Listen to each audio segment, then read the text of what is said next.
సమర్థ సద్గురు సాయినాథ్ మహారాజ్కి జై. సాయి భక్తులందరికీ నమస్కారం అండి. అందరూ ఎలా ఉన్నారు ఫ్రెండ్స్? మన సాయినాథుని దయ వల్ల అందరూ సంతోషంగా ఉంటారు అని మనస్ఫూర్తిగా కోరుకుంటూ ఈ రోజుటి వీడియో స్టార్ట్ చేయబోతున్నానండి. ఇక ఈ రోజు వీడియోలో బాబా గారు ఒక మంచి సందేశాన్ని మనం వినబోతున్నాం ఫ్రెండ్స్. అది ఏంటి అంటే, తల్లి, ఒక తీపి వార్త తీసుకుని నీ వాకిడి ముందు ఉంచానమ్మా. అది ఈ నెలలోనే నీకు జరగబోతుంది. విను తల్లి, తప్పకుండా ఆనందిస్తావని చెప్తున్నారు బాబాగారు. బాబాగారు సందేశాలన్నీ ఫ్రెండ్స్ మన దాకా వచ్చాయి. ఆయన మాటలన్నీ మనం వినగలుగుతున్నాము. ఆయన వాక్యాలన్నీ మనకు చేరగలుగుతున్నాయి. అవి మన మనసులో పాతుకుపోతున్నాయి అంటే అదంతా బాబా కృప వల్లే జరుగుతుంది. మన వల్ల అంటే ఆయన పంపించింది ఎవరికి ఏ టైంలో పంపాలని తెలుసు. ఆ టైంలో మనకు బాబా గారు చాలామంది కూడా కామెంట్స్ నాకు జరిగినట్లే ఉంది అక్క అని చెప్తూ ఉంటారన్నమాట. అలాగే ఎవరికి ఏ సందేశం అనేది ఎప్పుడు అందాలనేది బాబా గారి దయ వల్ల ఆయన పంపిస్తూ ఉంటారు ఫ్రెండ్స్. అందువల్ల ఈ సాయి వాకులన్నీ మీరు వినగలుగుతున్నారు. అలాంటి ఒక మంచి సాయివాకు ఈరోజు మీకు ఆ తీపి కబురు బాబాగారు తీసుకొచ్చారండి. బాబాగారు తీసుకొచ్చిన ఆ తీపి కబురు ఏంటి అనేది మన సాయినాథుని మాటల్లోనే విన్నామా. బాబాగారు ఏం చెప్తున్నారంటే, తల్లి, నీ నెలలోనే నీకు ఒక తీపి కబురు ఎదురు చూస్తుందమ్మా. అది చెప్పడానికే నీ దగ్గరకు వచ్చాను. నువ్వు కొత్త ప్రదేశానికి కదలబోతున్నావు. నీ మనసులో ఉన్న దిగులన్నీ మారబోతున్నాయి తల్లి. నీ జీవితంలో కొత్త మార్పులు చూడబోతున్నావు. నువ్వు ఎదురు చూసే దగ్గర నుంచి నీకు కావాల్సినది, నువ్వు ఎదురు చూసే వార్త రాబోతుంది. నువ్వు అతి త్వరలోనే వింటావు తల్లి. అలాగే నువ్వు కొత్త ప్రదేశానికి స్థల మార్పిడి చేయాలి అనుకుంటున్నావు. అది కూడా తప్పకుండా జరుగుతుందమ్మా. నీ మనసు నిండుకునే విశేషాలు ఈ నెలలోనే జరుగుతాయి. నీ సాయి మీద నమ్మకం ఉంటే ఈ మాటలు నీకు తప్పకుండా అర్థమవుతాయి బిడ్డ. నమ్మకంతో ఉంటే బాబా ఆశీర్వాదం ఈ రోజే నీకు నీ కబుర్లన్నీ ఉంటాయి తల్లి. నీ మనసులో ఉన్న గజిబిజి గందరగోళానికి కారణం ఏంటో తెలుసా? నీ మనసు ఒక నిలకడగా లేకుండా ఎందుకు ఉంది అంటే, నీ జీవితం ప్రశాంతంగా లేదు. మనసులో ఉన్న అన్ని సమస్యలకు కారణం ఒక్కటే బిడ్డ. మంచిది చెడ్డది అన్నిటినీ నీ మనసులో నిలుపుకుంటున్నావు. ఎప్పటికప్పుడు మర్చిపో తల్లి. అన్నీ నీ మనసులో వేసుకుని గందరగోళంలో సతమతమైపోతున్నావు తల్లి. ఎలాంటి సమస్య ఉండదు అని చెప్పి నువ్వు అనుకోవాలి.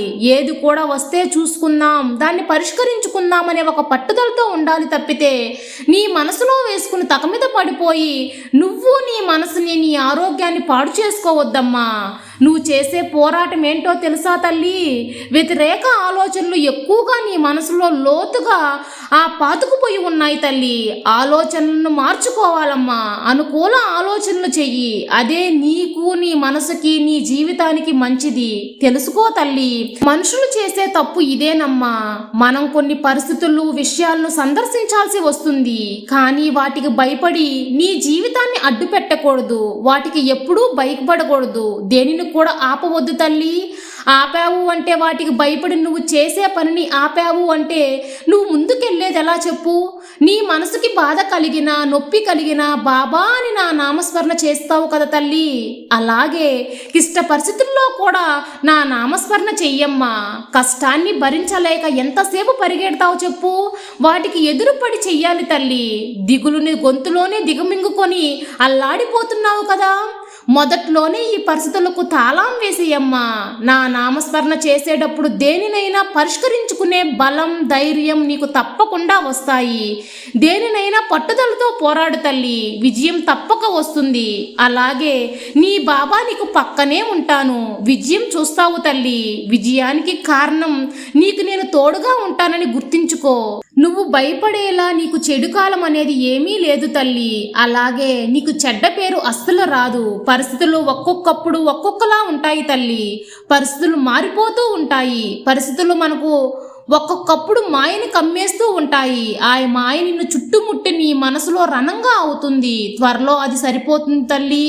అప్పటి వరకు ఎదురు చూడు. అప్పటి వరకు నమ్మకంతో, ఓపిక అనే పొక్కిషం ఈ రెండిటి వల్ల నువ్వు కొద్దిగా ఎదురు చూడాల్సి వస్తుంది తల్లి. కొన్ని సందర్భాల్లో నా బిడ్డకు మంచి జరగడానికి కొన్ని సందర్భాల్లో నేను కొన్ని విషయాలను సృష్టిస్తాను బిడ్డ. అది నీకు అతి త్వరలోనే నీ దగ్గరకు చేరేందుకు నేను నీ దగ్గరకు వస్తాను. ఏది జరిగినా మంచి కోసమే, మంచి కోసం నువ్వు కోరింది నీకు దక్కేందుకు ఇలా చేశాను, ఇలా జరిగింది అని నమ్ము తల్లి. ఇన్ని రోజులు ఎదురు చూపులు దేనికైతే నువ్వు కాచుకొని కూర్చొని ఉన్నావో, ఏదైతే నీకు సంతోషాన్ని ఇచ్చి నీ కోరిక తీరుతుందో అది తప్పక తీరుతుంది. ఇస్తాను బిడ్డ. ఏం చేయాలో తెలియక, ఎక్కడికి వెళ్ళాలో తెలియక అటు ఇటు కదలలేకుండా ఉన్నావు కదా, ఆ స్థలాన్ని మారబోతున్నావు. నువ్వు ఉన్న స్థలం నీకు కట్టుబాటులాగా ఉంటే ప్రశాంతమైన ఒక ప్రదేశం, నువ్వు కొత్త ధనం కోరుకుంటున్నావు కదా, కొత్త ప్రదేశం తప్పకుండా నువ్వు మారుతావు తల్లి. అలాగే నీ జీవితంలో కూడా త్వరగా తర్వాత ఘట్టానికి అందుకోబోతున్నావు. ఆ కొత్త మార్పులు ప్రతిరోజు చూస్తావమ్మా. నువ్వు కోరుకున్న జీవితానికి కొత్త చిగురు రావడం నువ్వే గమనిస్తావు. నీ మనసులో ఉన్న దిగులు, కష్టాన్ని తీసి పారేసేయి. అవన్నీ నీ సాయి పాదాల చెంత సమర్పించేసే తల్లి. అవన్నీ తొలగించి ప్రశాంతమైన నిరంతరమైన జీవితాన్ని, సంతోషాన్ని నీకు ఏర్పరుస్తాను బిడ్డ.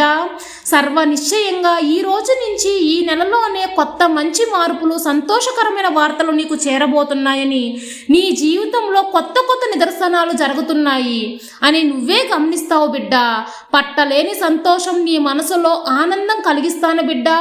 ఇదిగో ఇప్పుడు కూడా నీ పెదాల మీద చిరునవ్వు ఉంది కదా, ఆ చిరునవ్వుని నీ జీవితాంతం నిరంతరం చేస్తాను. ఇప్పుడు నీ మనసులో ఉన్న ఈ చిన్న సంతోషమే పెరుగుతూనే ఉంటుంది. ఇక మీద నీకు సంతోషకరమైన జీవితమే బిడ్డ. కావున దిగులు పడవద్దమ్మా. దిగులు పడింది చాలు. ఈ సాయి తండ్రి నేను ఉన్నాను. నీ కోరికలు నెరవేర్చుకుని నీ బాబా నీకు తోడుగా, నీకు దగ్గరలోనే ఉన్నాను. నీ బాబాని నమ్ముతావు కదా తల్లి. చెయ్యి వదలిన బిడ్డ. నమ్మిన వారిని ఎప్పుడూ చెయ్యి వదిలిందే లేదు, ఉట్టి చేతులతో పంపిందే లేదు తల్లి.